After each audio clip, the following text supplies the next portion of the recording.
Welcome to the Human Design Ray Festival 2025.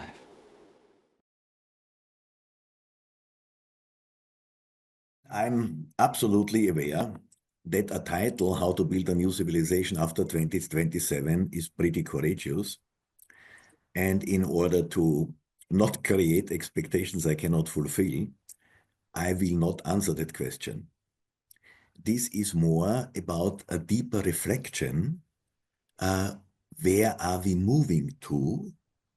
And what could tell us this about not the future, because the future is always unknown at the end, but in what direction we have to move, because we have to understand that everything that is happening is not happening by chance. It is actually the program realizing what it has to realize. And from that point of view, whatever we need is not just a change or a problem or a danger. It is an information. It is an information whose purpose it is to guide us into the direction of the future, in the sense of being attuned to it, not kind of fighting what you cannot fight. As every speculation, even if it is supposed to be one that has a foundation, there are some things one has to assume. One has to start from something in order to have a closer look. And the first assumption is that the evolution of form is about cognition. It's not about speed, it's not about strength, it's not about this or that, it is about cognition. This is actually also what Ra has said. And the development of cognition moves principally from strategic intelligence to awareness. That means we are, how shall I say, we are obviously still in the stage of strategic intelligence. And for me, it looks like this is supposed not to come to an end, but to become less important, less dominant, less overwhelming. At the same time, this next step I see needs to come is only possible if the mind gives up decision-making. That's one of the reasons why we try to do that, follow something else than the mind. So my assumption is we are in the last stage of the dominance of strategic intelligence. And we have to understand what it means. That always means tools of power. And the tools of power that have been developed by our civilization so far have very much to do with the technological development. And what we also in the broadest sense could call science. I mean, it's not always about devices. Mind control, for example, can be softly adopted or softly applied, but still it is a tool of power. And the problem we have is the following. We have developed from the reptilian brain to the limbic brain and finally the neocortex. And actually these three parts of our brains are designed to work in a reasonable way together. But the question is, of course, who is finally, for whom are they working for? And what we have now is that the neocortex, our newest development, that brings the highest potential of awareness, is not following that direction, but it is still serving the purposes of the reptilian brain. Food, power, sex. Now, please do not misunderstand me. I do not have anything against food, power, and sex. But this is not our highest possibility as a cognitive species. Cognition is about something else. So it should be like the earlier structures we have developed. They are supporting the, let's say, highest human ability of awareness and not vice versa. So, in a world where everything is connected with everything, the reptilian brain controlling everything, this is a program of self-destruction. This destruction is necessary to give space for something new. So just to acknowledge it is as it is, and it is a necessary step in our evolution. Now, the purpose of this lecture is not to focus on the destruction mainly, but on the potential that follows it. So what gives it space to, at least potentially.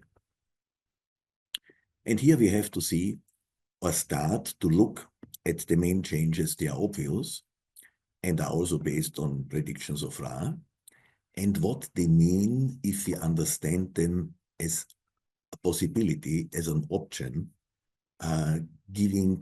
pointing us in the direction of information we need. One of the things practically all of you will be aware is the breakdown of the Channel 1949.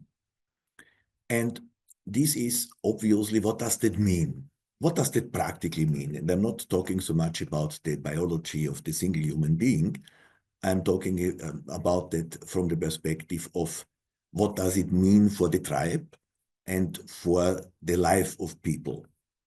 And it's very simply, the 19 is the gate of the needs and the 49 is the gate of the resources. And the most simple keynoting is that we have a breaking up between the need and the resources.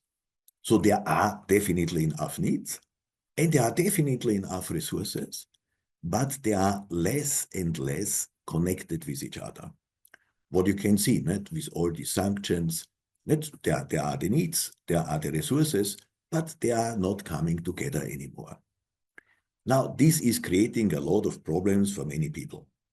This is not what I'm addressing. My question is, what do we have to learn, or what can we learn because of that?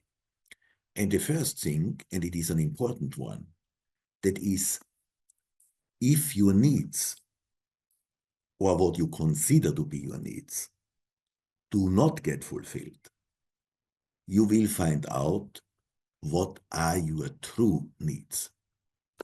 I mean, Gate 19 is working according to the social historic environment. So what was a need 1,000 years ago is not the same as what people are experiencing as needs today. And many of these needs, of course, are just illusions of mind. You think you need. You think you need. And for that, you have to gain some resources, then you can buy it and everything will be fine. And this disconnecting between the needs and the resources says you will have to stand the situations where some of your needs cannot be fulfilled. And okay, in the first moment that is experienced as very unfriendly or nothing you have been wishing for, but only if you do not get something, you can become aware if you really need it or not.